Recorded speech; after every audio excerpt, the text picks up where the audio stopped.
بسم اللہ الرحمن الرحیم۔ جن دنوں حضرت موسیٰ علیہ السلام کوہ طور پر معتکف ہوئے، سامری نے آپ کی غیر موجودگی کو غنیمت جانا اور یہ فتنہ برپا کر دیا کہ اس نے بنی اسرائیل کے سونے چاندی کے زیورات کو مانگ کر پگھلایا اور اسے ایک بچھڑا بنا ڈالا، اور حضرت جبرائیل علیہ السلام کے گھوڑے کے قدموں کی خاک جو اس کے پاس محفوظ تھی، اس نے وہ خاک بچھڑے کے منہ میں ڈال دی تو وہ بچھڑا بولنے لگا۔ پھر سامری نے مجمع عام میں یہ تقریر شروع کر دی کہ اے بنی اسرائیل، حضرت موسیٰ علیہ السلام خدا سے باتیں کرنے گئے ہیں، کوہ طور پر تشریف لے گئے، لیکن خدا تو خود ہم لوگوں کے پاس آ گیا ہے اور بچھڑے کی طرف اشارہ کر کے بولا کہ یہی خدا ہے۔ سامری نے ایسی گمراہ کن تقریر کی کہ بنی اسرائیل کو بچھڑے کی خدا ہونے کا یقین آ گیا اور وہ بچھڑے کو پوجنے لگے، اور 12,000 آدمیوں کے سوا ساری قوم نے چاندی سونے کے بچھڑے کو بولتا دیکھ کر اس کو خدا مان لیا اور اس کے آگے سر بسجود ہو کر اس بچھڑے کو پوجنے لگے۔ چنانچہ خداوند تعالیٰ کا ارشاد ہے، اور موسیٰ کے بعد اس کی قوم اپنے زیوروں سے ایک بچھڑا بنا بیٹھی، بے جان کا دھڑ تھا، وہ گائے کی طرح بولتا تھا۔ جب 40 دنوں کے بعد حضرت موسیٰ علیہ السلام خدا عز و جل سے ہم کلام ہو کر اور تورات شریف ساتھ لے کر بستی میں تشریف لائے اور قوم کو بچھڑا پوجتے ہوئے دیکھا تو آپ پر بے حد غضب و جلال طاری ہو گیا۔ آپ نے جوش غضب میں اپنے بھائی حضرت ہارون علیہ السلام کی داڑھی اور سر کے بال پکڑ کر گھسیٹا اور مارنا شروع کر دیا اور فرمانے لگے کہ کیوں تم نے ان لوگوں کو اس کام سے نہیں روکا؟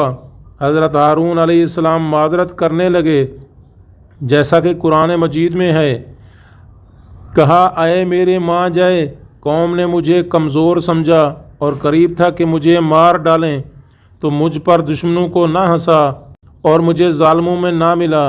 حضرت ہارون علیہ السلام کی معذرت سن کر حضرت موسیٰ علیہ السلام کا غصہ ٹھنڈا پڑ گیا۔ اس کے بعد آپ نے اپنے بھائی حضرت ہارون علیہ السلام کے لیے رحمت اور مغفرت کی دعا فرمائی۔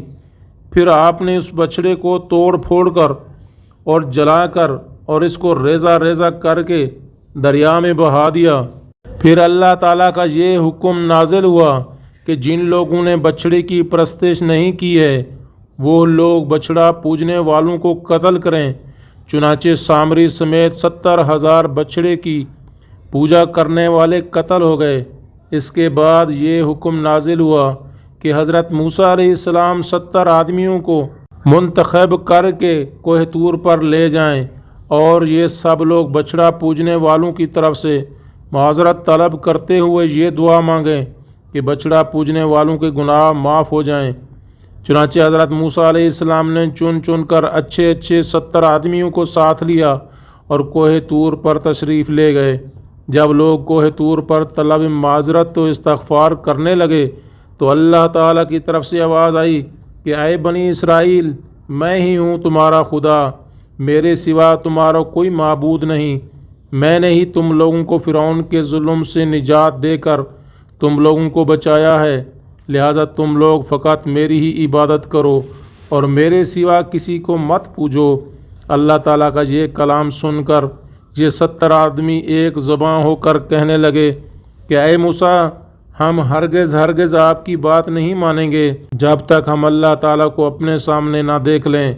یہ 70 آدمی اپنی ضد پر بالکل اڑ گئے کہ ہم کو آپ خدا کا دیدار کرائیے، ورنہ ہم ہرگز نہیں مانیں گے کہ خداوند عالم نے یہ فرمایا ہے۔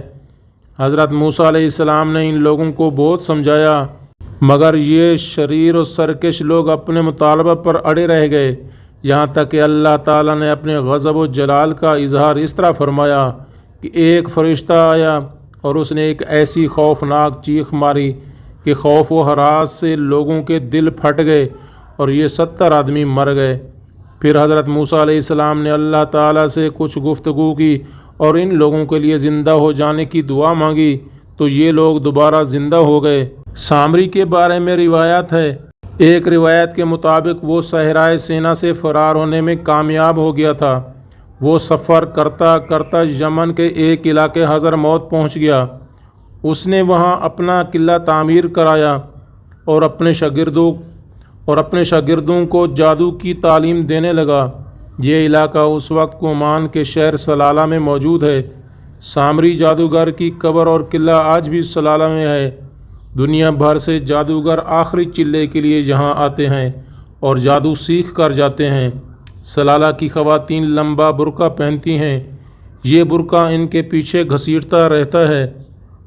مقامی لوگوں کا خیال ہے سامری جادوگر کے شاگرد خواتین کے پاؤں کے نشان لے کر ان پر جادو کر دیا کرتے تھے۔